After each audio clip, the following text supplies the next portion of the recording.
बात करते हैं ह्यूमन रेस्पिरेटरी सिस्टम की।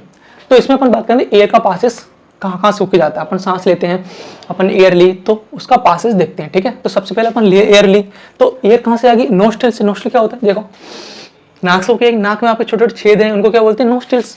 अब नोस्ट्रिल्स के बाद आपकी एयर कहाँ जाएगी, नेजल चैम्बर में जाएगी। नेजल चैम्बर के बाद आपकी कहाँ जाएगी, फेरिंग्स में। फेरिंग्स आपका क्या होता है, कॉमन पासेज है, जिसमें आप कॉमन पासेज किसके लिए, फूड के लिए और एयर के लिए। अब फेरिंग्स के बाद आपकी एयर कहां से पास होगी, लैरिंग्स की। लैरिंग्स आपका कार्टिलेज का बना होता है, इसलिए इसका नाम क्या है, कार्टिलेजिनस बॉक्स।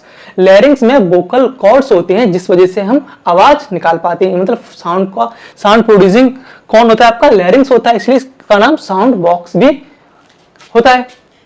इसके बाद आपकी एयर कहां जाएगी, ट्रैकिया में। ट्रैकिया क्या होता है, आपकी एक स्ट्रेट ट्यूब है, ठीक है, मिड थोरेसिक कैविटी में जाके। मिड थोरेक्स, अब थोरेक्स कैविटी क्या होती है, जिसमें आपके लंग्स है यहां से यहां तक, इसको क्या बोलते हैं, थोरेक्सिक कैविटी। और जिसमें आपका पेट, इंटेस्टाइन, लिवर है, उसको क्या बोलते हैं, एब्डोमेन कैविटी।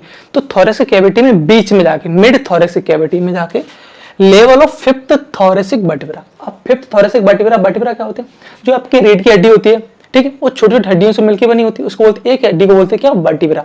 तो थोरेक्स रीजन में जो रीढ़ की हड्डी, जैसे पीछे देखो ना, यहां से यहां तक होगी कि नहीं, तो इस रीजन में जो 5वें नंबर की आपकी थोरेसिक रीजन में 5वें नंबर की वर्टिब्रा होगी, वहां पे जाके क्या होगा, आपका डिवाइड होगा। जहां देखो ये कौन, आपकी ट्रैकिया आया, ट्रैकिया आया तो मिड थोरेसिक कैविटी में जाके 5वें थोरेसिक वर्टिब्रा पे ये आपका ट्रैकिया है ना, वो डिवाइड हो जाएगा लेफ्ट और राइट, ठीक है। Primary left right primary bronchi बन जाएगा, फिर फर्दर और डिवाइड हो जाएगा, ब्रांचिंग हो जाएगी सेकेंडरी ब्रोंकाई, फिर और डिवीजन हो जाएगा टर्सरी ब्रोंकाई, क्लियर। अब इसके बाद जो ब्रोंकाई है, ब्रोंकाई में और छोटी छोटी और ब्रांचिंग होती है, उनको क्या बोलते हैं अपन, ब्रोंकाई में छोटी छोटी और ब्रांचिंग होती है, उनको क्या बोलते हैं, ब्रोंक्यूल्स बोलते हैं। क्या बोलते हैं, ब्रोंक्यूल्स। और ब्रोंक्यूल्स के लास्ट में ये जो लास्ट वाला पार्ट होता है ब्रोंकाइल्स का, उसको क्या बोलते हैं, एल्वियोलाई। एल्वियोलाई क्या होता है, जैसे अंगूर का गुच्छा देखा आपने, तो बहुत सारे अंगूर लगे रहते हैं, बहुत सारे गुच्छा, गुच्छों क्या बोलते हैं, पूरे सारे को, पूरे एल्वियोलाई को मिला के वो गुच्छे को क्या बोल देंगे, एल्वियोलाई बोल देंगे, क्लियर।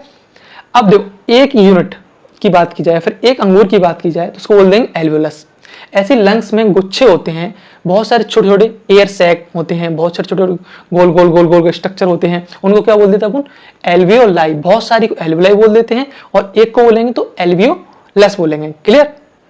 अब एल्वियोलस, अब बात करते हैं इनका काम क्या रहता है, इन्हीं का काम रहता है आपका गैसेस एक्सचेंज का, क्योंकि एल्वियोलाई के बाहर कौन होता है, आपके ब्लड वेसल्स होती हैं, ब्लड वेसल्स होती हैं, इन्हीं से क्या होता है, आपका O2 और CO2 का एक्सचेंज होता है, क्लियर। तो यहाँ देखो, यहाँ देखो level of fifth thoracic vertebra, ठीक है। अब डिवाइड हो गए लेफ्ट और right bronchi, primary bronchi, secondary bronchi, फिर टर्सरी ब्रोंकाई, उसके बाद ब्रोंक्यूल्स, छोटी छोटी और ब्रांचिंग में, उसको क्या बोलते हैं, ब्रोंक्यूल्स। और लास्ट वाले ब्रोंक्यूल्स किसमें डिवाइड हो जाते हैं, किसमें, एल्वियोलाई। एल्वियोलाई बहुत सारी को मिला के बोल देते हैं, जैसे बहुत सारे हैं, तो ये एल्वियोलाई, ये एयर सैक है, ठीक है। अगर ये इसको बोल दें एल्वियोलाई, और वो एक को बोल देंगे तो उसको बोल देंगे एल्वियोलस, ठीक है, एक सिंगल यूनिट को, ठीक है। अभी कैसे होते हैं, वेरी थिन, इरेगुलर वॉल्ड और वेस्कुलराइज्ड, यानी कि इनके चारों तरफ क्या होंगी, आपकी ब्लड वेसल्स होंगी, ठीक है। और यहीं आपका O2 CO2 का एक्सचेंज होगा, क्लियर, समझ में आ गया।